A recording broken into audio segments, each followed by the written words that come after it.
Assalamu alaikum, Bilal Technology wala here once again with another interesting topic. And the topic of our today's discussion is to how to set boundaries in relationships and stay true to yourself. Let me take into the call ChatGPT and we will be continuing our discussion on the topic. So, hey ChatGPT, how are you? Our today's topic of discussion is how to set boundaries in relationships and stay true to yourself. Are you ready for that? Absolutely. I'm ready. That's a really important topic. We can dive into the different ways to establish healthy boundaries, communicate effectively, and maintain authenticity in relationships. Let's get started. So, what does a healthy boundary mean to you in a relationship? I think a healthy boundary is all about establishing clear, respectful limits that protect both parties' well being. It means communicating your needs and expectations Mm. openly while also respecting the other person's boundaries. It helps build trust, maintain mutual respect, and ensure that both people feel comfortable and valued.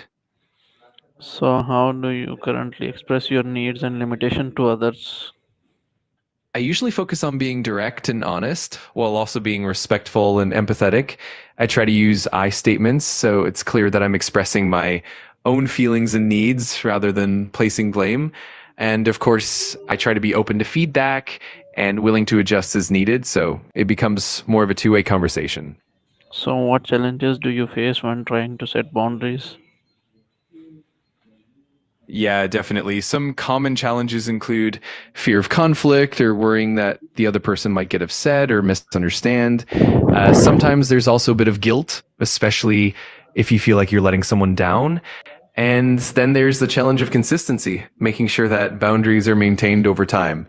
It can definitely be a bit of a balancing act. So, how do you differentiate between being kind and being overly accommodating? That's a great question. I think being kind means showing empathy and respect while still honoring your own needs and limits. Being overly accommodative, on the other hand, often means neglecting your own boundaries and prioritizing others at your own expense.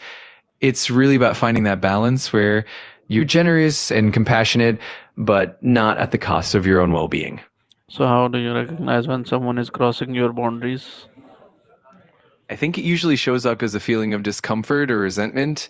You might notice that you're feeling drained, stressed, or even taken advantage of.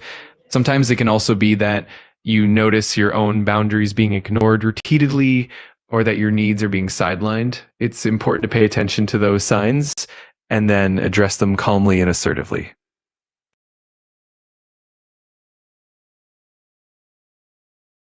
It So, definitely how do you communicate your limits without feeling guilty? It definitely helps to remind yourself that setting boundaries is a form of self care and ultimately benefits both you and the other person. It can also help to practice empathy and frame your boundaries in a positive way, focusing on your own needs rather than what the other person might be doing wrong. Over time, it becomes easier and you start to internalize that your needs are valid, which helps reduce that guilt.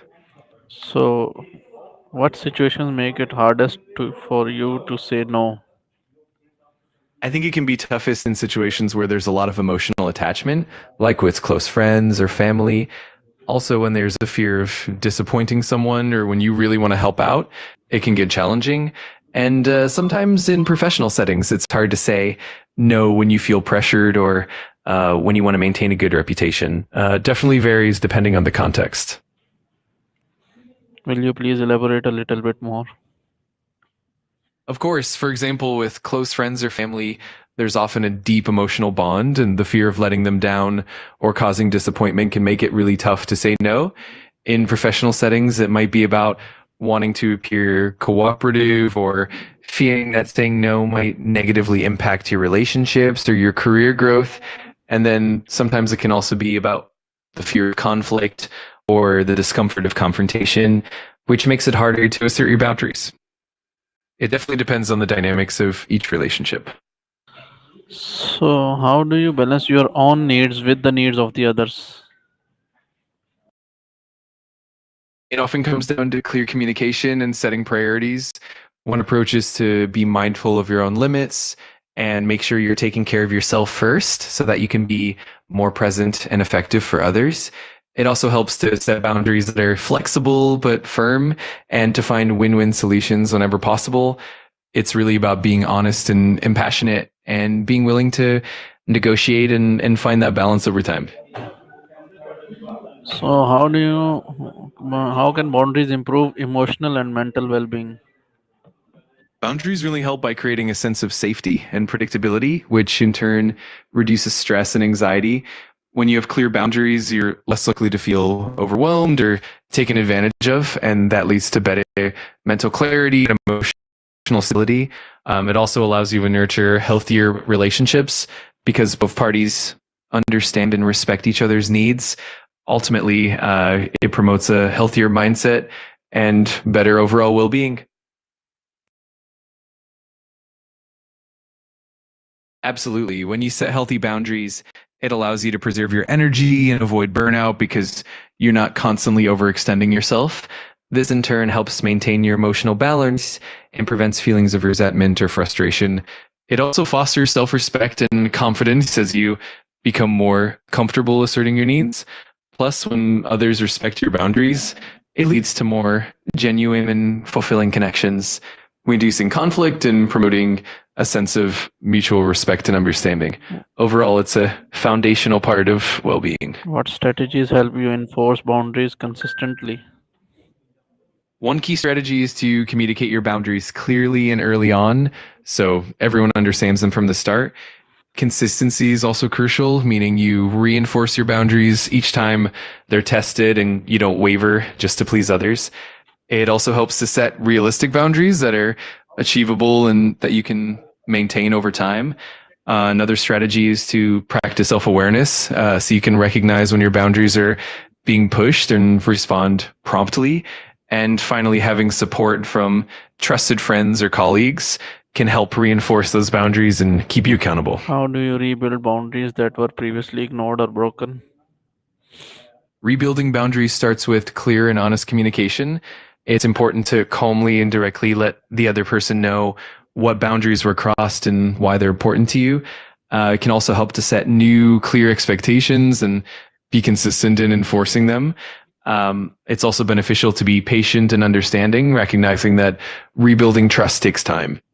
So, And of course, it's essential to be consistent and firm while also being open to feedback and making adjustments as needed. Over time, consistency and patience really help restore those boundaries. how can you support others in setting their own boundaries?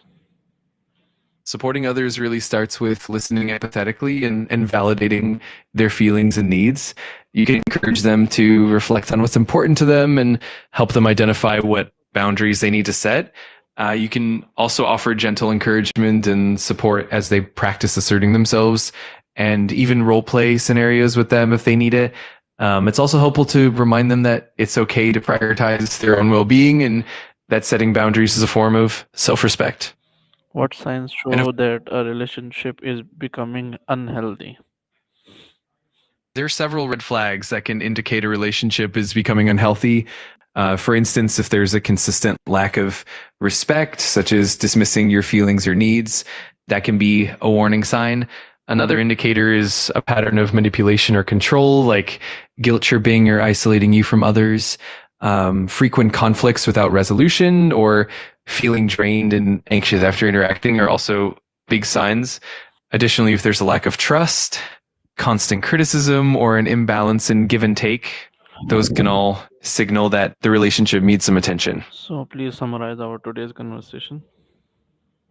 Absolutely. Today, we dove into the topic of setting boundaries in relationships and staying true to yourself.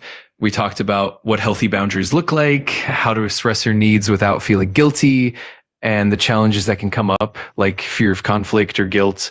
We also covered strategies for maintaining consistent boundaries, rebuilding them if they've been broken, and how to support others in doing the same. Overall, it was a really insightful discussion on fostering healthy, respectful relationships while taking care of yourself.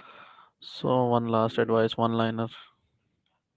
Absolutely. Always prioritize your well being while maintaining empathy and respect in your relationships. So it was a good, quiet, healthy conversation with ChatGPT on the topic how to start set boundaries in relationship and stay true to yourself. We will be connecting with you soon once again with another topic. Till then, take care. Allah Hafiz. That sounds wonderful. I'm really glad you